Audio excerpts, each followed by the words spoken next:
కరీంనగర్ జిల్లా జమ్మికుంట ప్రభుత్వ ఆసుపత్రిలో వైద్య సేవలను పరిశీలించారు బీజేపీ పట్టణ శాఖ అధ్యక్షుడు కొలకాని రాజు. ఆసుపత్రిలో డయాలసిస్ సెంటర్ను ప్రకటించి నెలలు గడిచినా అవసరమైన పరికరాలు అందుబాటులోకి రాలేదని ఆరోపించారు.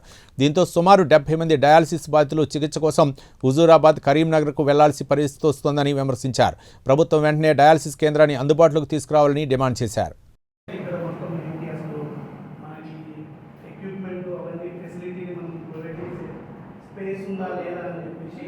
ఇన్స్పెక్షన్ చేసి అదే 18th మనం రిపోర్ట్ ఇచ్చేసాం. సో పాయింట్ ఏంటంటే ఇక్కడ డయాలసిస్ సెంటర్లో యాక్చువల్లీ మనకి లోడ్ ఎక్కువ ఉంది.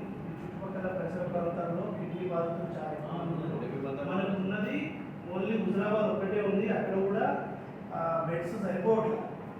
యాక్చువల్లీ ఒక బెడ్ చేసినాము, ఇన్స్పెక్షన్ రిపోర్టు పంపించాం. సో ఇక్కడ ఏముంటుంది నెక్స్ట్ అంటే గవర్నమెంట్ ఇప్పుడు మన ఒక్క హాస్పిటల్ కాదు, 30 హాస్పిటల్స్ ఉన్నాయి కదా, వాటన్నిటికీ ఏం చేస్తారంటే టెండర్ వేయడము ఇట్లాంటి ప్రాసెస్ జరుగుతుంది. మన స్టాండర్డ్ లెవెల్లో కాదు, పై లెవెల్లో జరుగుతుంది, స్టేట్ లెవెల్లో. అప్పుడు ఫర్ ఎగ్జాంపుల్గా మనకి ఏరియా హాస్పిటల్ హుజూరాబాద్లో డీబెడ్ అనేది పీపీపీ అంటారు, పబ్లిక్ ప్రైవేట్ పార్ట్నర్షిప్ మీద. వాళ్ళకి ఏ సంస్థ అయితే మనకి బిల్డింగ్లో తక్కువ వేసి తీసుకుంటారో అక్కడ 2-3 సంస్థలు ఉన్నాయి, నాకు తెలిసిన ఒకటి డీబెడ్. వాళ్ళకి ఎవరికి ఇచ్చేస్తే వాళ్ళకి ఈ పని అప్ప చెప్తారు. అందులో not only this one, Jio కూడా వాట్సాప్ చేస్తారు. 10/4/2026 establishment of new dialysis centres government hospitals under PPP code permission accord order issue అని చెప్పి ఒక 30 ఎగ్జాంపుల్ జయశంకర్, భూపాలపల్లిలో, తర్వాత మల్కాజ్గిరిలో, ములుగురు, ఆదిలాబాద్లో, అట్లా మన కరీంనగర్లో అయితే సిహెచ్ జరుగుతుందని వచ్చింది. ఆ 30 బెడ్లు లక్కీగా మనకు కూడా ఉండడం మనకి చాలా ప్లస్ పాయింట్. ఎందుకంటే ప్రీవియస్ మనం అది చూస్తున్నాం కదా, ఇప్పుడు వాళ్ళు కూడా సెన్సస్ తీసుకుంటారు.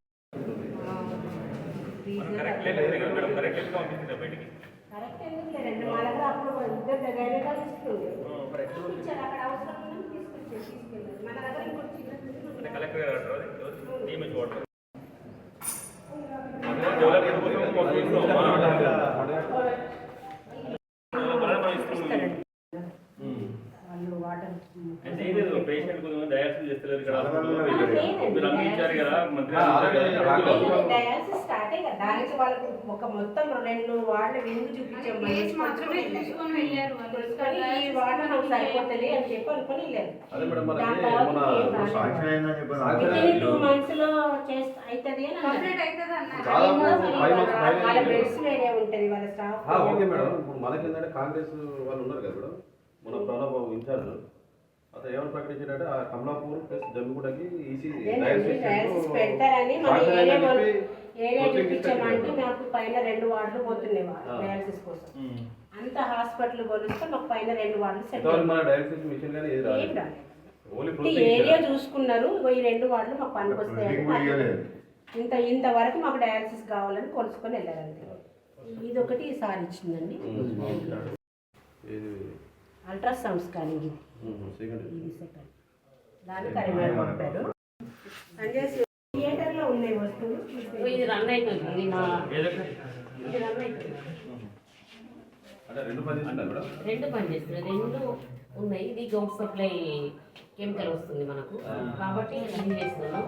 మనకు ఆ కెమికల్ ఇచ్చినప్పుడు అది కూడా చేస్తాం.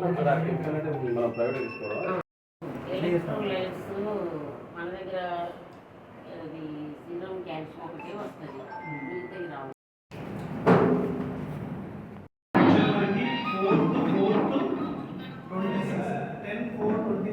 జియో నెంబర్ 115. ఆ జియో నెంబర్ 115 ఏంటంటే కొన్ని వేరియస్ జియో నెంబర్ 115 అది 10వ తారీఖు 4వ నెల 2025లో 26లో ఒక 30 హాస్పిటల్స్కి డయాలసిస్ సెంటర్ అనేది మంజూరు చేసింది గవర్నమెంట్. అందులో లక్కీగా అప్పుడు రిక్వైర్మెంట్ 3 పీరియడ్స్ పెట్టడం వల్ల మనకి సిహెచ్సి జరుగుకుంటా కూడా ఒక 5 బెడ్స్ అలాట్ అవుతున్నారు. ఓకే, సో ఆ బేస్లో చాలామంది పేషెంట్లు మాకు సదుపాయం లేదు, ఇబ్బంది అవుతుందనేది చెప్తున్న తరుణంలో భారతీయ జనతా పార్టీ జమ్మిగూడ పట్టణ శాఖ ఆధ్వర్యంలో జమ్మిగూడ ప్రభుత్వ ఆసుపత్రి రావడం జరిగింది. కేంద్ర హోంశాఖ సహాయ మంత్రి వర్యులు బండి సంజయ్ కుమార్ గారు ఇచ్చినటువంటి పనిముట్లన్నీ పరిశీలించడం జరిగింది. అన్నీ కూడా వినియోగంలో ఉన్నాయి. కానీ ఇవ్వకుండా కేంద్ర మంత్రి మన జమ్మికుంట ఆసుపత్రికి 1,50,00,000 ఇన్వెస్ట్మెంట్ చేయడం జరిగింది. అవన్నీ పనిచేస్తున్నాయి. ఎప్పుడైతే కాంగ్రెస్ ప్రభుత్వం ప్రణవ్ బాబు అయితే కూడా ఇన్ఛార్జి, నేను హాస్పిటల్కి డయాలసిస్ సెంటర్ ఇచ్చినా అని చెప్పి చెప్పుకున్నటువంటి ఆయన ఇంతవరకు 4 నెలలు ఇప్పటికి వచ్చి చెప్పానే ఇంతవరకు డయాలసిస్ సెంటర్ లేదు.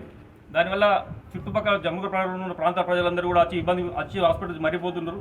వాళ్ళకి చాలా ఇబ్బంది గురవుతున్నారు. కనుక ఎంబడే కాంగ్రెస్ ప్రభుత్వం ఏదో చేతగాని మాటలు చెప్తూ చేతగాని పనిచేస్తున్నటువంటి కాంగ్రెస్ ప్రభుత్వం ప్రజలకు అవసరమయ్యే ప్రభుత్వ ఆసుపత్రులను తక్షణమే అన్నిటికీ సమకూర్చాలని మేము జమ్మికుంట బీజేపీ పట్టణ శాఖలో డిమాండ్ చేస్తున్నాం. లేని పక్షంలో జమ్మికుంటలో ఆందోళన కట్టు చేపడతామని హెచ్చరిస్తున్నాం. ఈరోజు జమ్మికుంట ప్రభుత్వ ఆసుపత్రిని బీజేపీ జమ్మికుంట పట్టణ శాఖ ఆధ్వర్యంలో సందర్శించడం జరిగింది. ఏదైతే గత 3-4 నెలల కిందట కాంగ్రెస్ ఇన్ఛార్జ్ ఉడతల ప్రణవ్ బాబు గారు డయాలసిస్ సెంటర్ కాంగ్రెస్ ప్రభుత్వం ఇచ్చిందని ఏదైతే గొప్పలు చెప్పుకున్నారో దాని ఆచరణలో మాత్రం ఇక్కడ ఎలాంటి లేదు. కేవలం పేపర్లకి ప్రకటనిస్తున్నారు తప్ప ఇక్కడ పేద ప్రజలకి కానీ పేద రోగులకు కానీ అందుబాటులో డయాలసిస్ సెంటర్ లేదు. దానివల్ల ఇక్కడ ఉన్నటువంటి జమ్మికుంట పట్టణంలోనే ఒక 70 మంది డయాలసిస్ పేషెంట్లు ఉన్నారని చెప్పి అధికారికంగా లెక్కలు ఉన్నాయి. వాళ్ళందరూ హుజరాబాద్, హన్మకొండ, కరీంనగర్ వెళ్ళాలంటే డే బై డే వెళ్ళాల్సి వస్తుంది. ఒక్కొక్కరికి వాళ్ళు ప్రత్యేకంగా ఆటోలో తీసుకొని వెళ్ళడం వల్ల ఒక్కొక్కరికి 1,500 నుండి 2,000 రూపాయలు, అంటే నెలకి దగ్గర 20,000 రూపాయలు అదనపు ఖర్చు ఆ పేద ప్రజలపైన పడుతుంది. కాబట్టి ఇప్పటికైనా వెంటనే ఎమ్మెల్యే కానీ ఎమ్మెల్యే అయినటువంటి ప్రణవ్ బాబు గారు, ఇక్కడ ఉన్నటువంటి ఎమ్మెల్యే ఆయన కేవలం కేసీఆర్ ఫామ్ హౌస్కి బానిసలాగా ఉన్నారు తప్ప ఇక్కడ ఏ రోజు కూడా ఏ పేద ప్రజల్ని పట్టించుకున్న పాపాల లేదు. కేవలం కేసీఆర్ మెప్పు పొందడానికి మాత్రమే ఆయన ఎమ్మెల్యేగా పనిచేస్తున్నాడు తప్ప ఇక్కడ హుజరాబాద్ నియోజకవర్గ ప్రజలకి ఎలాంటి ఆపద వచ్చినా కూడా అందుబాటులో లేదు. కేవలం ఆయన కళ్యాణ లక్ష్మి చెక్కులు పంచడానికి, సీఎంఆర్ఎఫ్ చెక్కులు పంచడానికి మాత్రమే బోధులిస్తాడు తప్ప పేద ప్రజల గురించి ఏ హాస్పిటల్ని లేదా ఏ కాలేజీనో ఏ పేద విద్యార్థికి అండగా నిలిచిన సందర్భం ఏనాడు లేదు. ఆయన అప్పుడు ఎమ్మెల్సీ ఉన్నప్పుడు ప్రభుత్వం విప్పుగా పనిచేసాడు. ఆనాడు కూడా ₹1 నిధులు తీసుకురాలేదు. మొన్న ఎమ్మెల్యే గెలిపిస్తే 1,000 కోట్ల రూపాయలు నిధులు తీసుకొస్తా అన్నారు. కనీసం ఆయన ఎమ్మెల్యే నిధుల్లోకి వెళ్ళి కూడా ₹1 కేటాయించే సీసీ రోడ్డు కానీ ఏ పేద ప్రజలకు కూడా అందుబాటులో లేడు. ఇప్పటికైనా కూడా ఎమ్మెల్యే గారు మీరు ఇచ్చినటువంటి హామీని నిలబెట్టుకోవాలి. ఇక్కడ ఉన్నటువంటి ఎమ్మెల్యే ఇప్పటికైనా మీరు 2.5 సంవత్సరాలు అయితే గెలిచి ఇప్పటికైనా ప్రజలకు అందుబాటులో ఉండి పేద ప్రజలకి పేద రోగులకి వైద్యం అందేలా చొరవ తీసుకోవాలని చెప్పి డిమాండ్ చేస్తున్నాం.